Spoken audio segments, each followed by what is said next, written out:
Oi, para os que não me conhecem, meu nome é Cláudia Raquel, sou professora de História pela Prefeitura Municipal de Guapimirim. Hoje nós vamos falar de um tema bem interessante, a Revolução Francesa. A Revolução Francesa, ela se inicia em 1789. Entretanto, ela foi um processo longo, bem demorado e contou com diversas etapas. Esse processo revolucionário é muito importante para a história, tanto que alguns historiadores consideram como ele demarca o início da Idade Contemporânea, que é o período histórico no qual vivemos hoje.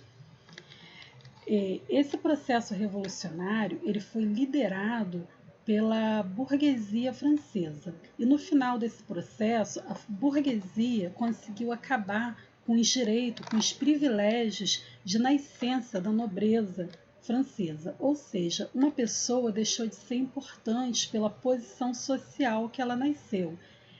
Por exemplo, você não é mais considerado importante por ser filho de um conde, de um rei, de um marquês ou de um barão, mas infelizmente passa a valer agora o quanto você tem no bolso, a sua posição pelo que você conseguiu acumular, pela riqueza que você conseguiu acumular.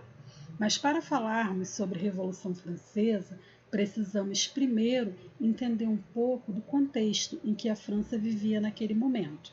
A França, antes da Revolução, ela era uma monarquia absolutista, ou seja, o rei ele era um monarca absoluto, ele detinha todos os poderes, ele não precisava respeitar uma lei.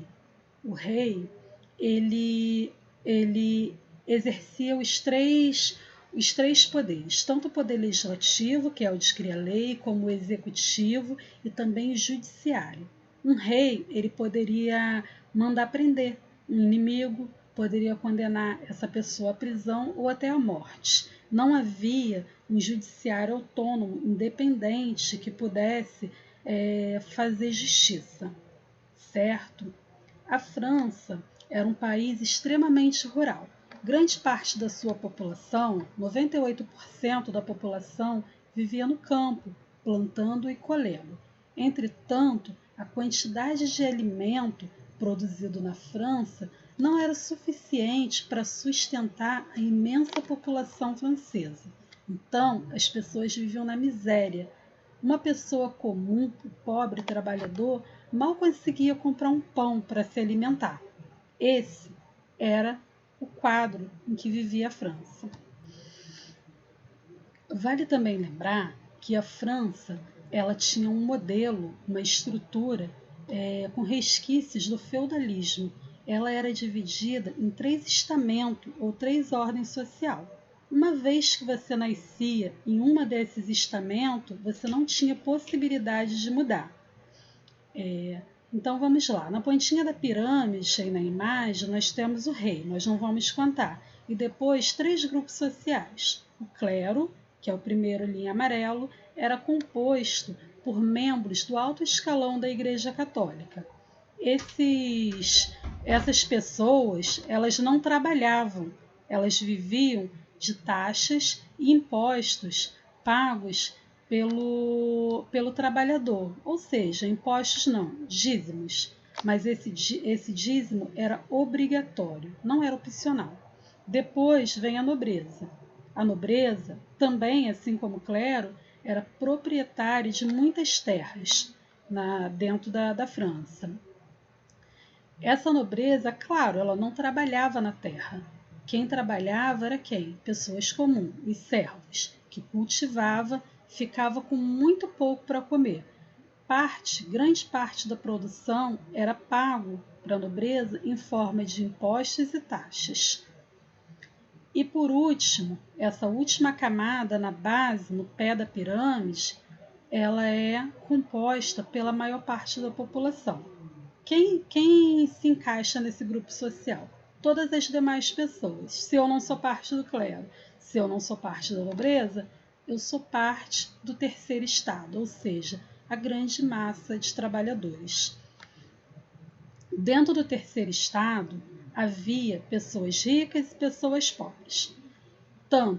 Esse grupo era formado tanto por artesãos, professores, médicos, advogados, pessoas desocupadas, desempregadas, que não tinham onde trabalhar, pessoas miseráveis, como também grandes banqueiros e grandes comerciantes. Vale lembrar que uma vez que você nascia dentro de um desses grupos, era impossível que você passasse para outro. Para agravar o quadro social da França, a França passava por uma grave crise econômica. O dinheiro que o governo, que o rei arrecadava com os impostos, era muito menor do que as despesas, já que essa nobreza, as pessoas que viviam em falta do rei, todas elas não contribuíam, só gastavam e viviam de forma luxuosa. Então, o dinheiro que arrecadava não era suficiente para as despesas do país, aliado aqui a uma grave seca, crise na colheita. Tudo isso contribuía para agradar o quadro de fome e miséria da população. A alta burguesia, que era membro do terceiro estado, desejava mudar esse quadro, desejava acabar com os privilégios do clero e da nobreza, mas para isso precisava pressionar o rei. Para que a França saísse dessa situação, deixasse de ser rural e passasse a fazer parte de uma economia de mercado, do capitalismo, esse grupo social precisava pressionar o rei para acabar com os privilégios de nascença, uma pessoa deixar de ser isento de pagar imposto porque nasceu em determinado grupo. Também precisava diminuir a intolerância religiosa, precisava a intolerância de pensamento, de ideias, precisava reivindicar direito mais amplo para grande parte da população. E isso foi feito, o rei começou a ser pressionado. Então, ele vai organizar uma reunião, convoca os Estados Gerais, na tentativa de chegar a um acordo. Mas nessa época, a votação era feita por grupo.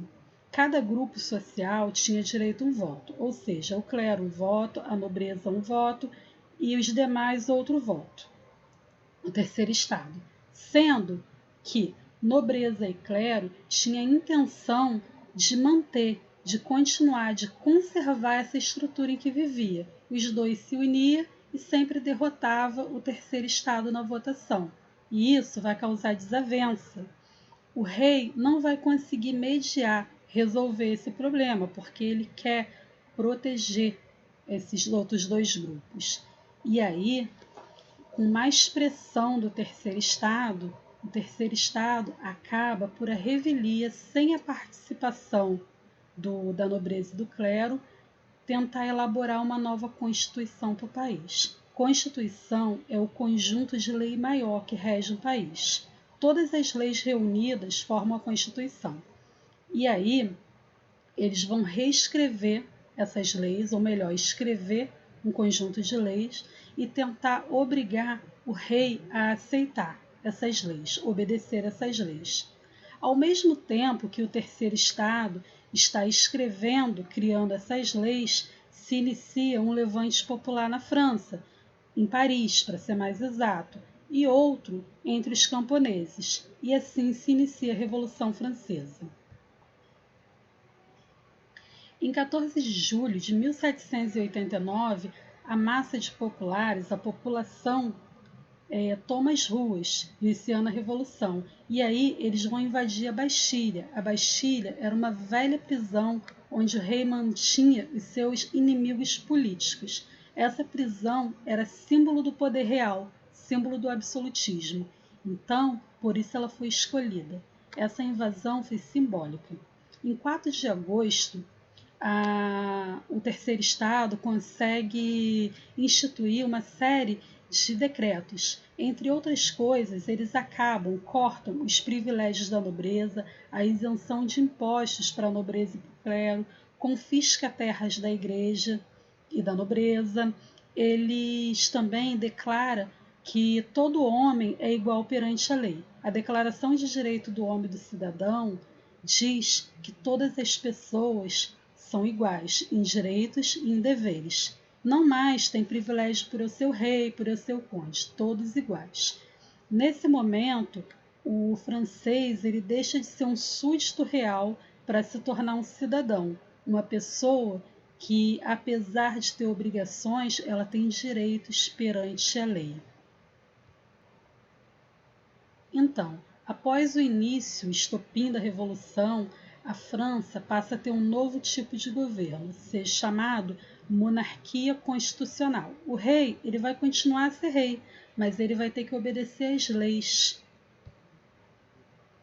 Mas prevendo a ameaça que essa revolução causa ao rei, não só da França, mas aos reis de todo o mundo naquele momento, o rei Luís XVI articula um plano contra-revolucionário. Ele se une a outros países, como a Áustria e a Prússia, e tenta um plano para derrubar os revoltosos. A Áustria vai invadir a França declara guerra à Áustria.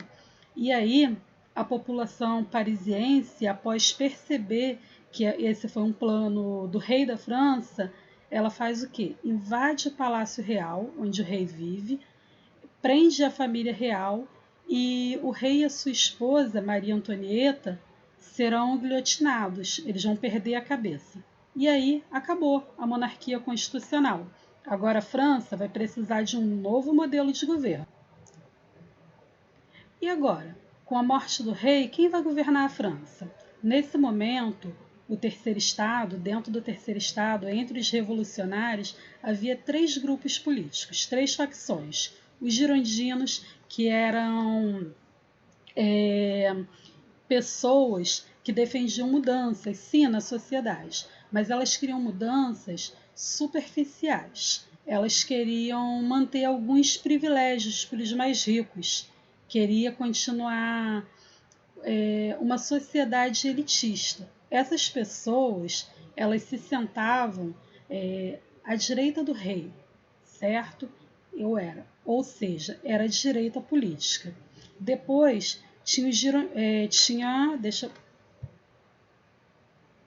depois do girondino vinham os jacobinos, um segundo grupo dentro do terceiro estado, do terceiro estado, que desejava ampliar as conquistas do povo, da população. Eles queriam mudanças mais radicais na sociedade, queriam uma maior participação do povo comum, de pessoas mais simples. Esses, por esse pensamento de maior participação, eram considerados radicais. Eles sentavam-se à esquerda na sala da Assembleia. Então, eles seriam o quê? A esquerda política. Esse grupo mais radical seria a esquerda política. Depois tinha a planície e o pântano, um terceiro grupo que não tinha uma posição política definida. Eles sentavam-se no meio, na sala, eles sentavam no meio e cada hora eles apoiavam um grupo. Uma hora apoiava a direita, outra hora apoiava a esquerda. Com a morte do rei e da sua esposa e com o fim da monarquia constitucional, se inaugura um novo governo na França. E aí, quem vai governar nesse momento, através da Convenção Nacional, são os mais radicais, aqueles que queriam mudança mais profunda. Essa época é conhecida como a época do terror. Por quê? Houve muita perseguição. Todo mundo que era considerado oposição, que se opunha a essas pessoas, eram guilhotinadas. Então ficou conhecida como período do terror. Temendo toda essa radicalização, o grupo mais moderado consegue tomar o poder. E aí vai começar uma nova fase, chamada diretório. Esse órgão era composto por 5 pessoas, 5 membros, e esses membros eram indicados pelos deputados. É nesse contexto político que vai surgir o nome de uma pessoa muito famosa, Napoleão Bonaparte. Napoleão foi um general que conseguiu se destacar. Ele venceu várias campanhas, ele teve várias campanhas vitoriosas, depois se autoproclamou imperador da França e conseguiu se proclamar imperador e conquistou grande parte do mundo. Na verdade, o único país europeu que Napoleão não conseguiu invadir, conquistar, dominar, foi a Inglaterra. Mas isso é um assunto, Napoleão é um assunto para outra aula.